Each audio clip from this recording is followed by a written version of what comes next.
తెల్ల రేషన్ కార్డుదారులకు మాత్రమే అందే ఆరోగ్యశ్రీ ఇప్పుడు ప్రతి ఒక్కరికి అందనుంది. ఆరోగ్యశ్రీ వర్తించాలంటే తెల్ల రేషన్ కార్డు మాత్రమే ఉండాలన్న నిబంధనకు చెక్ పెట్టాలని తెలంగాణలో కాంగ్రెస్ సర్కారు భావిస్తుంది. అందరికీ ఆరోగ్యం అందించాలనే లక్ష్యంతో సీఎం రేవంత్ రెడ్డి ఆరోగ్యశ్రీలో కీలక మార్పులకు సిద్ధమయ్యారు. కాంగ్రెస్ అధికారం చేపట్టాక సీఎం రేవంత్ రెడ్డి ఆసక్తికర నిర్ణయాలతో పాలన సాగిస్తున్నారు. 6 గ్యారెంటీలపైన ఫోకస్ చేస్తూనే పాత పథకాలపై కూడా దృష్టి సారిస్తున్నారు. తాజాగా ప్రజల ఆరోగ్యంపై ఫోకస్ చేశారు.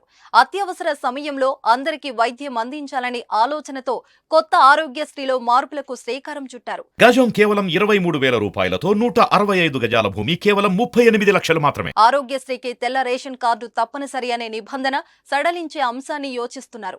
అదే విధంగా రాష్ట్రంలో ప్రతి ఒక్కరికి డిజిటల్ హెల్త్ ప్రొఫైల్ కార్డులను అందించాలని భావిస్తున్నారు. డిజిటల్ హెల్త్ ప్రొఫైల్ కార్డును ఒక యూనిక్ నెంబర్ తో అనుసంధానం చేయడం ద్వారా అత్యవసర పరిస్థితుల్లో అందరికీ సరైన వైద్యం అందించే వీలుంటుందని రేవంత్ రెడ్డి భావిస్తున్నారు.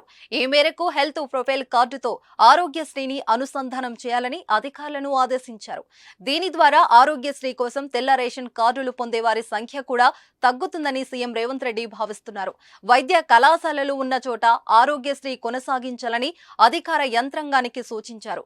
అదేవిధంగా మెడికల్ కాలేజీలో ఉన్న ప్రాంతంలో చోట నర్సింగ్, ఫిజియోథెరపీ, పారామెడికల్ కాలేజీలను ఏర్పాటు చేసే ఆలోచనను కూడా ప్రభుత్వం చేస్తుంది. సోమవారం సచివాలయంలో వైద్య ఆరోగ్య శాఖపై ఉన్నత స్థాయి సమీక్ష నిర్వహించిన సీఎం రేవంత్ రెడ్డి కీలక నిర్ణయాలు తీసుకున్నారు.